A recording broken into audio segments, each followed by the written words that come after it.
Hello? Did you hear the news? Na daw padulong na earthquake, pero dili ko lang info. True ba na? Dili ko sure, pero nahadlok na ko. Di na tinuod. Ayun tuwa na.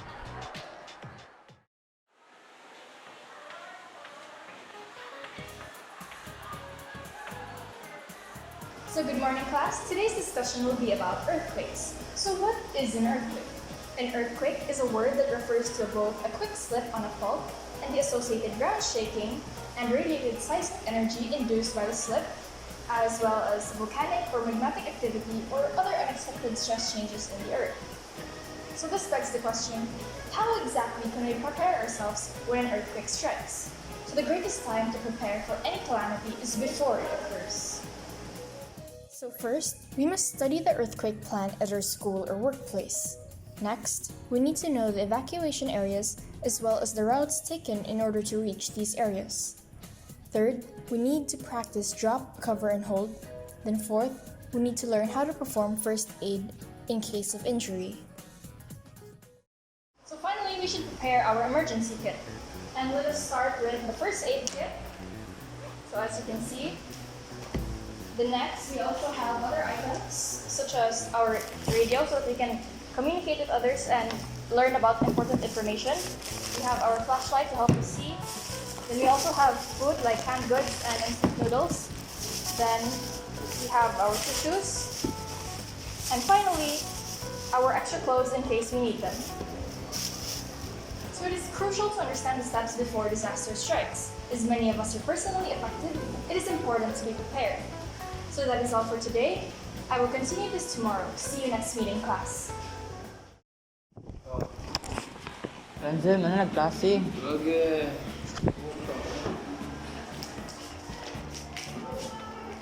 Man lagi kalinog, Jod. Ato po mga prediction. Uy, basi di ay. Wala, na. Sige, may muli na ko.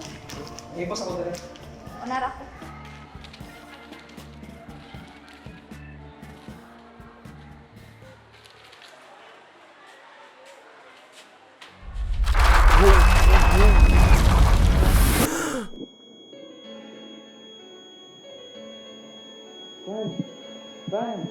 Renzel!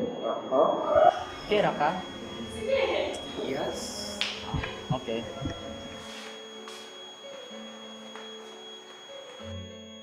Man, what was that? It felt so weird. Was that a dream?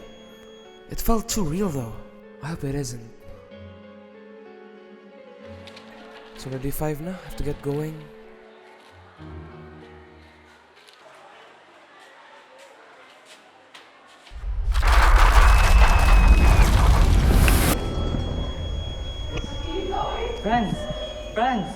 Renzel! Kira ka? Yes. Okay.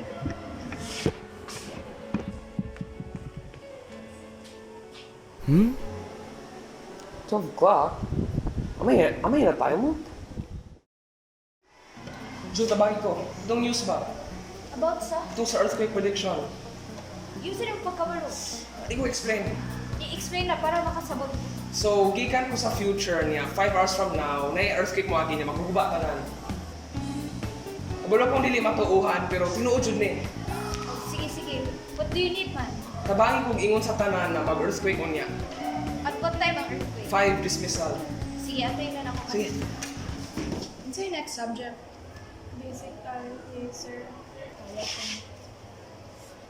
Guys. Kinanglan tabang. Ano man? We need to remind the school na magninog niya. Hindi sila yung pagkabalo. You predict na niya with this mind power!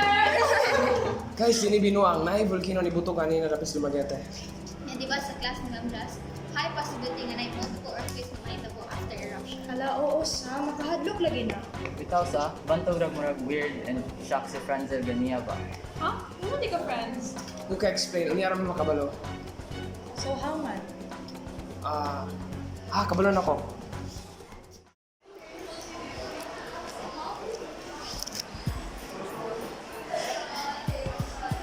Right. I've got 4 mana. I'll play twice as many.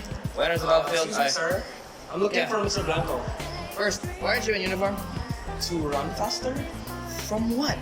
That's why I came here to talk to him. He's not here, so talk to me. What do you want? You need help or something. Like, well...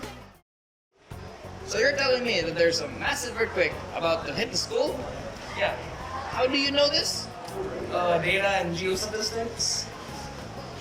I don't get paid enough for this. Alright, fine. Any warning is a good warning. I'll go and tell the teachers. Oh, thank you, sir.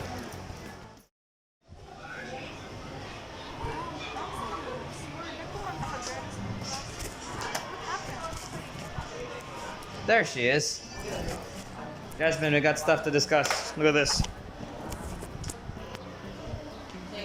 What is that? It's a Philvox announcement. Big earthquake's about to hit. Need to get everyone out of here. I guess we need to act fast. Yeah, go do that. I'm gonna go work on getting the teachers out of here.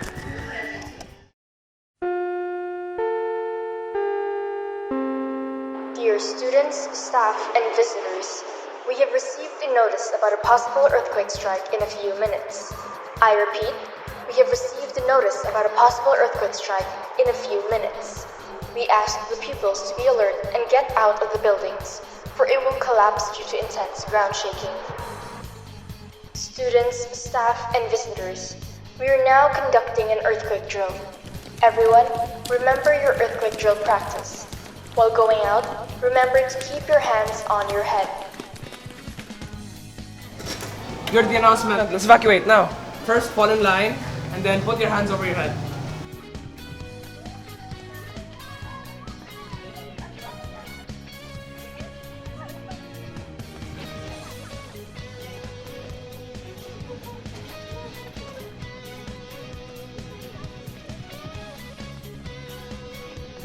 Alright, you guys okay? Do a head count, everyone. Do a head count. 1. Everyone, check yourselves for injuries. You may have something you didn't think you had. If you have any, approach me. I have the first aid kit right here. Oh, sir, I'm injured. Where? Here. Here, let me check. Alright. Alright, good. It seems that the earthquake is no longer happening, but we need to stay here. Stay away from any buildings because the buildings could collapse, especially since they're still... Holy crap! Oh no. What the f...